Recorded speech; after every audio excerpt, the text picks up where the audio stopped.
우리 옆 사람이랑 한번 인사해 보도록 하겠습니다. 이번에는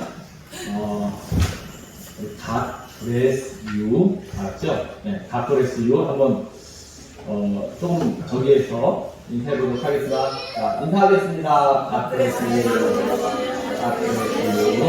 네, God bless you. 네, 제가 예전에 만나서 이렇게 이 인사를 한때는 잘 사용했었습니다. God bless you 그랬더니 어감이 힘이 들어가잖아요. 그래서 이게 bless you인데 bless you 그랬더니 짓누르는 느낌을 받는다고 정했습니다. 네. 그래서 부드럽게 해라. 부드럽게. 그래서 네, 어감이 좀 그럴 때가 있구나. 같은 말이라고 생각해갖고 인사를 했는데 짓누르는 듯한 느낌을 받는다는 거예요. 그래서 프레스 뭔지 아시죠? 프레스 누르는 말. 그래서 그렇구나. 그래서 부드럽게 하라고 해서 그 다음부터 조금씩 할 때마다 인사할 때마다 부드럽게 하는데 모르겠습니다. 부드러워졌는지. 그런데 그래도 마음은 그렇지 않다는 거 혹시나 강한 어감으로 나가시더라도 이해하시기 바랍니다. 꼭 나중에 제가 인사를 할 때 이런 인사를 하면은 자, 오늘 말씀해 보니까 믿음으로 이삭은 이라는 말씀으로 우리 믿음의 사람들을 다루고 있습니다. 내 인생을 잘못 선택했다. 나는 지옥에 간다. 내 죄는 산보다 높고 바다보다 깊은데 너 내 어찌 감당하랴. 내가 80년 동안 포교한 것은 헛것이로다. 우리는 구원이 없다. 죄값을 해결할 자가 없기 때문이다. 딸 피리와 54년을 단절하고 살았는데 죽을 임종시에 찾게 되었다. 피리야, 내가 잘못했다. 내 인생을 잘못 선택했다. 나는 지옥에 간다. 이것은 어느 분의 유언의 일부입니다. 혹시 아십니까? 예, 불교계의 고승으로 알려져 있던 성철승의 유언 중의 일부입니다. 그는 황혼의 영계를 보면서 이외에 많은 말들을 남기기도 했습니다. 이 말씀을 이분의 유언의 이 말을 이렇게 접하면서 이분은 확실히 지옥에 갔다 확신할 수 있었습니다. 호기심이 있는 분들은 인터넷에서 성철스님하고 지옥 이렇게 검색해보면 이분이 어떤 말을 남겼고 지옥에 대해서 그리고 그 외에 여러 말을 남겼는데 반대로 오늘 말씀 속에 등장하는 이삭은 믿음을 따라서 살다가 믿음을 따라서 자신의 삶을 마감했습니다. 마찬가지로 우리도 믿음을 따라서 살다가 하나님께서 우리를 부르시는 날에 믿음을 따라서 우리의 삶을 아름답게 마감할 것입니다. 아멘. 그렇다면 오늘 말씀 속에 이삭의 이름이 등장하고 있는데 과연 이삭은 어떤 믿음을 갖고 있었기에 그가 이 오늘 말씀 속에 이름이 등장하는 것입니까? 그가 세상적으로 큰 성공을 거두었기 때문입니까? 아닙니다. 우리가 읽진 않았지만 13절 말씀을 살펴본 대로 이 땅에서 그는 나그네로 살았습니다. 그러면서 그가 경건하여 아무런 실수와 허물이 없었습니까? 아닙니다. 그에게도 많은 허물이 있었습니다. 예로 가나안 땅에 흉년이 들어 그가 그랄 땅으로 피난 갔을 때 했던 행동을 보면 자기 생명을 보존하고자 자기의 아내 리브가를 자기의 누이라고 속이는 그런 일을 저질렀습니다. 어떻게 보면 비겁한 사람입니다. 그뿐만이 아니었습니다. 그는 나이가 들어서 야곱이 아닌 에서에게 하나님의 약속하신 모든 축복들을 물려주려고 했습니다. 그 이유가 무엇입니까? 그냥 이삭은 자기의 생각에 옳다고 생각하니까 그렇게 한 것입니다. 에서에게 축복해야겠다. 물론 어떤 분들은 그런 얘기를 합니다. 에서가 만들어주는 별미에 혹해서 이삭이 마음이 먹는 거에 쏠려서 에서에게 축복하려고 했다. 이 장자의 축복을 하려고 했다. 이런저런 이삭의 실수와 허물에도 그의 이름이 영광스럽게 오늘 말씀 속에 기록되어 있는 이유는 무엇입니까? 그는 믿음에 따라서 살았고 믿음에 따라서 그의 삶을 나가는기 때문, 즉 믿음 때문이라는 것을 성경은 우리에게 분명하게 증거하고 있습니다. 마찬가지로 우리의 이름이 하늘나라 생명책에 기록된 이유는 무엇입니까? 네, 마음속으로 아마 답변을 다 하셨을 거예요. 그렇죠? 우리의 믿음 때문입니다. 아멘. 이처럼 귀한 믿음을 우리가 끝까지 잘 지켜나갈 수 있기를 바랍니다. 아멘. 오늘도 말씀을 통해 하나님께서 우리 모두에게 주시는 그 은혜를 베풀어 주시는 은혜를 받기를 예수님의 이름으로 축원합니다. 아멘. 그렇다면 이삭이 우리에게 보여준 이 믿음은 무엇인가? 첫째, 믿음으로 이삭은 하나님의 약속을 믿었습니다. 장차 오는 일에 대하여 라고 말씀하고 있습니다. 하나님은 아브라함과 그의 아들 이삭에게 약속의 말씀을 주셨습니다. 그는 장차 되어질 일에 대한 약속이었습니다. 아브라함도 그 아들 이삭도 하나님의 약속을 붙들고 살았습니다. 아브라함만 그렇게 산 게 아니고 그 아들 이삭도 그 약속을 붙들고 살았다는 것입니다. 하나님은 그들에게 주신 약속은 세 가지로 요약할 수 있습니다. 첫째는 땅에 대한 약속입니다. 하나님은 아브라함과 그의 자손들에게 하나님이 약속한 땅을 주시겠다고 말씀하셨습니다. 둘째는 자손에 대한 약속입니다.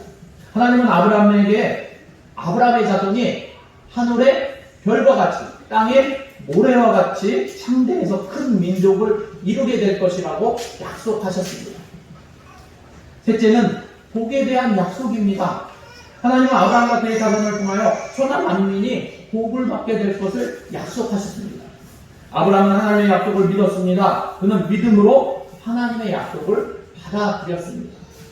그러나 그는 자신의 생애 동안 하나님의 약속이 이루어지는 것을 보지 못했습니다. 그럼에도 불구하고 아브라함은 낙심하지 않았습니다. 그는 믿음으로 그의 아들 이삭에게 이 하나님의 약속을 물려주었습니다. 이삭도 하나님의 약속을 믿음으로 받았습니다. 그의 생애 동안 하나님의 약속은 역시 성취되지 않았습니다. 이삭도 역시 가나안 땅을 차지하지 못했습니다. 큰 민족을 이루지 못했습니다. 그로 인해서 천하 만민이 복을 얻게 되는 것을 보지 못했습니다. 그러는 가운데 이삭은 어느덧 나이가 들어서 스스로 느끼기에 임종을 눈앞에 다가오는 듯 하였습니다. 물론 이후에 약 50년이나 더 살았습니다. 네. 근데 내가 죽을 때가 됐구나 이삭이 생각해서 두 아들들을 불러갖고 이 에서에게 장자의 축복을 해주려고 했는데 그 사건이 있은 이후에 50년이나 더 살았다는 것입니다. 단지 이삭의 생각일 뿐이었습니다. 하여간 그때 이삭은 자기 아들들에게 무엇이라고 말했습니까? 아들들아, 하나님의 약속이 또다시 이루어지지 않았다. 하나님의 약속은 붙들고 있어봤자 아무 소용이 없네? 이렇게 얘기했습니까? 아닙니다. 이미 이삭은 하나님의 약속이 성취되는 것을 보지는 못했지만 그것들을 멀리서 바라보고 환영했다고 성경은 증거하고 있습니다. 우리가 읽지 않았지만 히브리서 11장 13절 말씀해 보니까 여러분이 읽어주시겠습니다. 히브리서 11장 13절 말씀 읽겠습니다. 시작! 이 사람들은 다 믿음을 따라 죽었으며 약속을 받지 못하였으되 그것들을 멀리서 보고 환영하며 또 땅에서는 외국인과 나그네임을 증언하였으니 그러면서 이삭은 자기의 두 아들에게 장차 오게 될 일에 대해서 마음껏 축복했던 것입니다. 이것이 바로 이삭의 믿음입니다. 사랑하는 성도 여러분, 우리도 하나님의 약속을 붙들고 사시기 바랍니다. 믿음 안에서 우리가 품은 꿈은 반드시 이루어질 수 있기 때문입니다. 우리 하나님은 믿으십니다. 약속하신 바를 반드시 이루어 주시는 분이십니다. 그러므로 우리도 믿음으로 하나님의 약속을 우리의 것으로 담고 사시기 바랍니다. 아브라함의 꿈이 이루어진 것처럼, 이삭의 꿈이 이루어진 것처럼 믿음 안에서 품은 우리의 꿈도 반드시 이루어질 것이기 때문입니다. 이 은혜가 우리 모두에게 있기를 예수님의 이름으로 축원합니다. 둘째로 이삭이 가지고 있던 믿음은 믿음으로 이삭은 하나님의 섭리에 순종하였다는 것입니다. 야곱과 에서에게 오늘 말씀은 이렇게 중간에 딱 들어가 있는데 우리가 잘 아는 대로 두 사람, 이 야곱과 에서는 쌍둥이였습니다. 에서가 형이고 야곱이 동생입니다. 따라서 육적으로 본다면 에서가 야곱보다 앞에 나와야 했습니다. 그런데 오늘 말씀에 보면 야곱이 먼저 등장하고 있습니다. 왜 그렇습니까? 야곱이 하나님이 택하신 약속의 장자이기 때문입니다. 약속의 아들이기 때문입니다. 하나님은 두 사람이 그들의 어머니 리브가 뱃속에 있을 때 이미 말씀하셨습니다. 큰 자가 어린 자를 섬기리라. 야곱이 장자의 축복을 받도록 되어 있었다는 것입니다. 그것이 하나님의 섭리요 하나님의 뜻이었습니다. 그런데도 이삭은 야곱보다 에서를 좋아했습니다. 에서가 만들어주는 별미 때문이었습니다. 물론 먼저 태어났기 때문에 장자이기 때문에 마음이 더 갔을 수도 있습니다. 이삭이 나이가 들어 임종할 때가 되었습니다. 물론 이삭 스스로 내가 죽을 때가 되었구나 느낀 것입니다. 그가 그 당시 건강이 안 좋아졌는지 아니면 뭔가 상황이 안 좋아진 것을 느꼈는지는 모르겠습니다. 그러나 성경은 임종할 때가 되어서라고 이삭의 마음을 표현하고 있습니다. 이삭은 에서를 불렀습니다. 그리고 이렇게 이야기합니다. 너는 내가 좋아하는 별미를 만들어 오너라. 내가 그것을 먹고 죽기 전에 너에게 마음껏 축복하리라. 그는 하나님의 섭리를 무시하고 야곱이 아닌 예서에게 하나님의 약속하신 축복들을 그대로 물려주려고 했던 것입니다. 이것이 이삭의 생각이었습니다. 그러나 에서가 사냥을 하러 간 사이에 야곱이 변장을 하고 별미를 아주 맛있게 만들어서 아버지 이삭에게 찾아갔습니다. 그리고는 에서 대신 야곱이 이삭으로부터 장자의 축복을 받았습니다. 잠시 뒤에 에서가 사냥을 마치고 돌아왔습니다. 에서도 별미를 맛있게 만들어서 자기 아버지 이삭에게 가져갔습니다. 그 사실을 알게 된 이삭은 얼마나 놀랐겠습니까?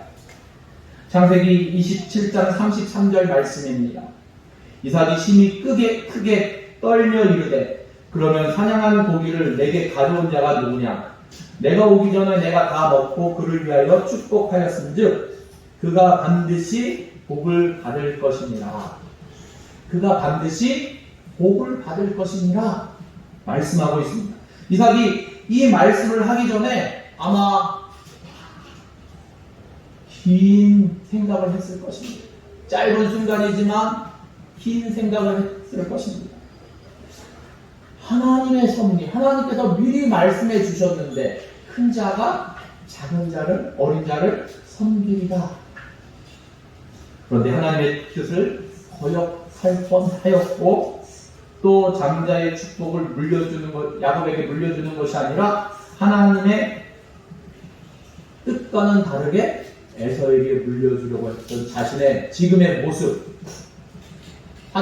화들짝 놀랬을 것입니다. 내가 무언가 잘못했다. 그런 의미에서 그는 에서에게 야곱이 반드시 복을 받을 것이니라 라고 답변을 했던 것입니다. 그 이삭은 야곱에게 다시 한번 축복을 합니다. 창세기 28장 1절에서 4절 말씀입니다. 이삭이 야곱을 불러 그에게 축복하고 또 당부하여 이르되 너는 가나안 사람의 딸들 중에서 아내를 맞이하지 말고 일어나 갓단 아람으로 가서 내 외조부 부두엘의 집에 이르러 거기서 내 외삼촌 나반의 딸 중에서 아내를 맞이하라. 전능하신 하나님이 내게 복을 주시어 내가 생육하고 번성하게 하여 내가 여러 족속을 이루게 하시고 아브라함에게 허락하신 복을 내게 주시되 너와 함께 내 자손에게도 주사 하나님이 아브라함에게 주시는 땅 곧 내가 거류하는 땅을 유업으로 받게 하시기를 원하노라. 이삭은 아버지 아브라함에게 하나님이 주셨던 그 축복을 야곱에게 결국 축복해 주게 됩니다. 그때 이삭이 하이가 아니라 자의에서 우러나는 마음으로 축복을 야곱에게 했습니다. 이삭은 자기의 잘못을 깨달은 것입니다. 그래서 자기 육신적인 뜻을 꺾고 하나님의 섭리에 전적으로 순종했던 것입니다. 사랑하는 성도 여러분, 우리도 늘 하나님의 뜻에 순종하면서 살아가기를 바랍니다. 때때로는 하나님의 뜻이 있는데 내 뜻을 주장할 때가 있습니다. 우리는 이것을 고집 혹은 아집이라고 부르기도 합니다. 내 마음이 불편하고 내 마음에 평화가 없다면 그것은 단지 아집이고 고집이 될 수 있음을 다시 한번 생각해 보시기 바랍니다. 하나님의 뜻이 하나님이 원하시는 것이라면 무엇이죠? 하나님은 우리에게 평안을 주시는 분이십니다. 하나님이 기뻐하시는 것이라면 평안한 마음 가운데 순종하면 됩니다. 그러나 평안함이 없다면 과연 그것이 하나님이 기뻐하시는 건가? 다시금 한 번 더 생각해보고 기도해보고 결정하시기 바랍니다. 그럴 때 우리가 하나님의 뜻대로 순종하는 삶을 살아갈 수 있는 것입니다. 하나님의 뜻이 우리 삶에서 이루어질 때 우리에게 평안이 있고 기쁨이 되는 것입니다. 우리에게 참된 행복이 있는 것입니다. 그렇습니다. 하나님의 뜻을 거역한 채 인간의 육신적인 뜻이 이루어지면 잘 되는 것 같지만 결코 그렇지 않다는 것입니다. 무모한 짓에 지나지 않습니다. 하나님의 선하시고 축복된 역사는 언제나 하나님의 뜻에 순종하는 자들에 의해서 이루어졌음을 성경은 우리에게 증거하고 있습니다. 사랑하는 성도 여러분, 날마다 하나님의 뜻을 앞세우면서 하나님의 뜻에 순종하며 살아가는 우리 모두 되기를 바랍니다. 그 안에서 우리의 기쁨이, 우리의 평안이, 참된 행복이 솟아나기를 예수님의 이름으로 축원합니다. 세 번째로 믿음으로 이삭은 두 아들에게 축복하였다는 것입니다. 축복하였으며 이것은 믿음의 행위입니다. 믿음으로 이삭은 장차 오는 일에 대하여 말씀하고 믿음으로 이삭은 야곱과 에서에게입니다. 마찬가지로 믿음으로 이삭은 축복하였으며, 즉 이삭이 자기 두 아들에게 축복한 것은 단순한 행위가 아니라 믿음의 행위였음을, 믿음의 행동이었음을 성경은 증거하고 있는 것입니다. 이삭이 자기가 누구인가를 분명히 알았습니다. 하나님께서 자기를 축복의 상속자로, 축복의 통로로 사용하신다는 사실을 그는 분명히 알고 있었습니다. 이삭은 자기가 두 아들에게 축복하는 그대로 하나님께서 이루어 주신다는 사실을 분명히 믿었습니다. 그래서 그는 자기의 두 아들을 축복했던 것입니다. 사랑하는 성도 여러분, 우리도 우리 자신이 누구인지 분명히 알아야만 합니다. 우리가 어떤 사람인지 분명히 알고 우리 자신에 대한 긍지와 자부심을 가질 때 우리의 사명감에 온 힘을 다할 수 있습니다. 하나님께서 맡겨주신 큰 일을 감당할 수 있는 것입니다. 예로 모세를 한번 생각해 보시기 바랍니다. 모세가 호렙산 기슭에서 양을 치고 있을 때 하나님께서 그에게 나타나 모세를 부르셨습니다. 모세야, 내가 너를 들어서 내 백성 이스라엘을 애굽에서 인도하여 내리라. 그때 모세가 무엇이라고 하나님 앞에 답변을 했습니까? 내가 누구입니까? 내가 누구건데? 모세는 자기가 누구인지 몰라서 지금 내가 누구건데 라고 표현한 겁니까? 모세는 자기 자신이 누구인지 그렇지만 진짜 몰랐어요. 그는 자신이 기껏해야 지금 양치고 있으니까 양치는 목자로만 생각했습니다. 내가 누구가? 지금 양치는 그런 목자 아닙니까? 그러니 어떻게 하나님의 엄청난 역사를 감당할 수 있었겠습니까? 사실 그때의 모세는 자기 손에 들려있는 이 마른 막대기, 지팡이와 같은 존재였습니다. 나이가 이미 80세였습니다. 그러나 모세는 자신이 하나님의 전능한 손에 붙들려 있다는 사정을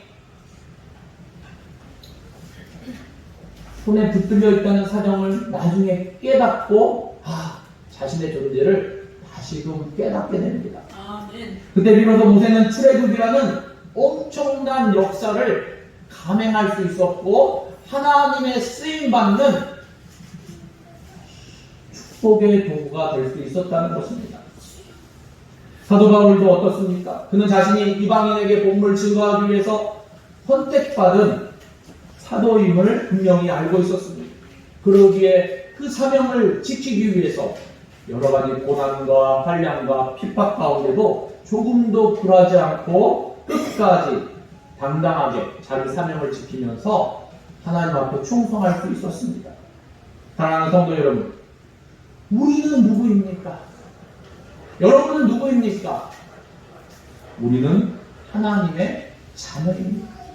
하나님 우리 한 사람 한 사람을 축복의 통로요, 축복의 상속자로 사용하십니다.